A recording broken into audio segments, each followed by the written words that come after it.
Himalayan stocks Gurukul को subscribe, like और share करें और financial freedom, earnings through learnings के लिए हिमालयन फ्रैक्शनल इन्वेस्टमेंट मॉडल और हिमालयन बास्केट इन्वेस्टिंग को जरूर फॉलो करें। नमस्कार और हमारी आज की खास चर्चा में आपका स्वागत है। अब ये EMA क्या है? आसान भाषा में ये समझिए कि ये पिछले 20 दिनों की क्लोजिंग कीमतों का एक औसत है, लेकिन ये हाल की कीमतों को ज्यादा महत्व देता है। तो ये हमें शॉर्ट टर्म ट्रेंड बताता है। एग्जैक्टली। और फिलहाल ये स्तर खरीदारों यानी बुल्स के लिए आखिरी किले जैसा है। मतलब अगर ये किला टूटा तो फिर बड़ी गिरावट आ सकती है। बिल्कुल। अगर निफ्टी इस 25,800 के स्तर के नीचे फिसल जाता है तो बिकवाली का दबाव तेजी से बढ़ सकता है। कितना नीचे तक जा सकता है? तब हम 25,700 और यहाँ तक के 25,600 के स्तर भी देख सकते हैं। ओहो। और चिंता की बात यह है कि पिछले 3 कारोबारी सत्रों से बाजार लगातार एक पैटर्न बना रहा है जिसे लोअर हाई लोअर लो कहते हैं। लोअर हाई लोअर लो मतलब हर दिन पिछले दिन से नीचे।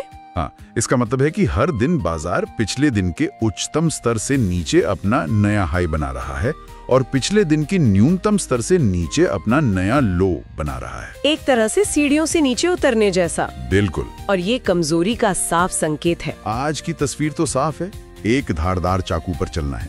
लेकिन क्या ये सिर्फ आज की बात है या हमें पूरे हफ्ते इसी तरह संभल कर रहना होगा? इस पूरे हफ्ते का नजरिया कैसा है? स्रोत कहता है अस्थिर और सीमित दायरे वाला, वॉलेटाइल एंड रेंज बाउंड। हाँ, इसका मतलब है कि इस हफ्ते हमें बहुत ज्यादा उतार चढ़ाव देखने को मिल सकता है, लेकिन शायद बाजार किसी एक दिशा में बहुत दूर नहीं जाएगा। ऐसा लगता है कि बाजार एक पिंजरे में फंस गया है। एक रेंज में? हाँ, एक रेंज में।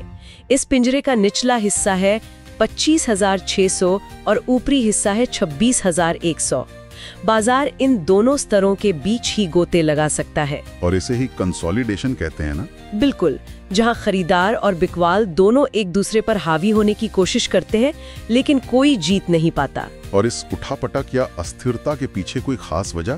क्या कोई बड़ी घटना होने वाली है? हाँ, इस हफ्ते 2 बहुत बड़ी घटनाएं हैं जो बाजार की दिशा तय करेंगी। अच्छा। पहली तो घरेलू है। शुक्रवार 28 नवंबर को भारत की GDP के आंकड़े आने वाले हैं। Okay, GDP data. ये आंकड़े बताएंगे कि हमारी अर्थव्यवस्था कितनी तेजी से बढ़ रही है।